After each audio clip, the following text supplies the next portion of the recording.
I'll yield the floor to you. Thank you for being here and for being so patient. So this slide is a very broad overlook. We'll drill down a bit more.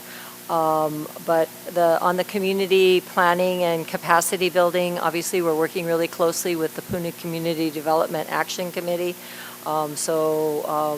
They've been moving forward, reviewing the goals that are set forth in the CDP, and they approved those recently, or revalidated them, I should say. We should be looking for our website to come out soon. There's a soft launch on that. We're working through making sure that all the components of it work, and we don't have spelling errors and things like that. So that's almost ready to go. On the natural and cultural resources, obviously the risk assessment study, I want to share with you that we've completed that or I shouldn't say the county, but the Pacific Disaster Center has completed that at the track and block level analysis. A next step is to start contextualizing that report into and incorporating it into the recovery framework as we move forward, as well as the scenarios that will be coming out of that. Working closely with the state and tracking and advocating for the boat ramp, and then on health and human services, Roy already covered one of the key components, that's the case management. But we've also been putting together supporting some community events that have taken place and are coming up, and so I'll share that in a few moments. And then Summer Fun has been expanded this year. I don't have numbers right now, but that program has been expanded for our keiki.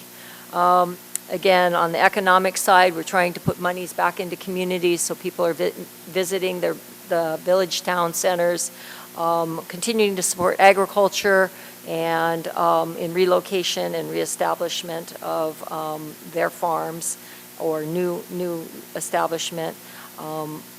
Lots of effort is moving forward on the infrastructure side. Highway 132 construction began last week. We're really excited about that.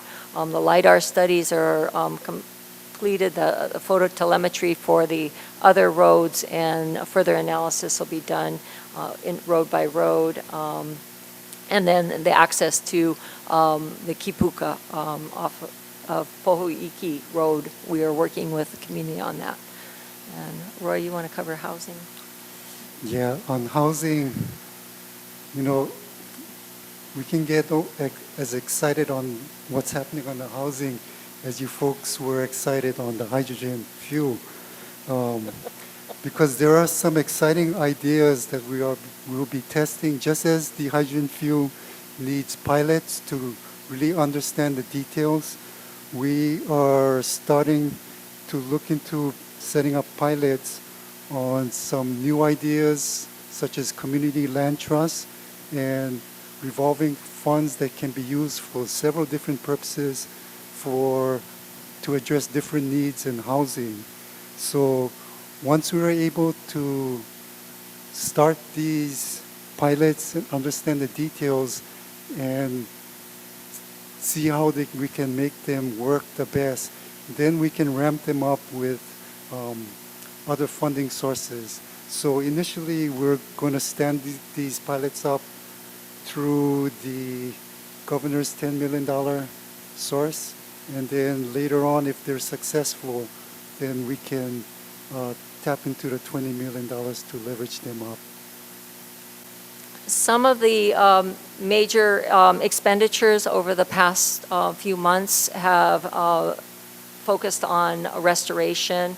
This is a real quick glance at this. I'm not sure if you want me to read through each of the items, but Highway 137 for temporary access, that was the section between near McKinsey and Pohuiki. That was $200,000, came out of the governor's $12 million. Kipuka access, that was $12,000, which came from the donations from various organizations and businesses. and the council designated those funds. And then the Highway 132 temporary access, that's estimated at this point at about 12.7 million. And that, if we do all things right, Federal Highways Administration should reimburse us for that. And then the Pohoiki Road temporary access is estimated at approximately 31.5 million. And that one should be FEMA public assistance. That's got an extra R in there.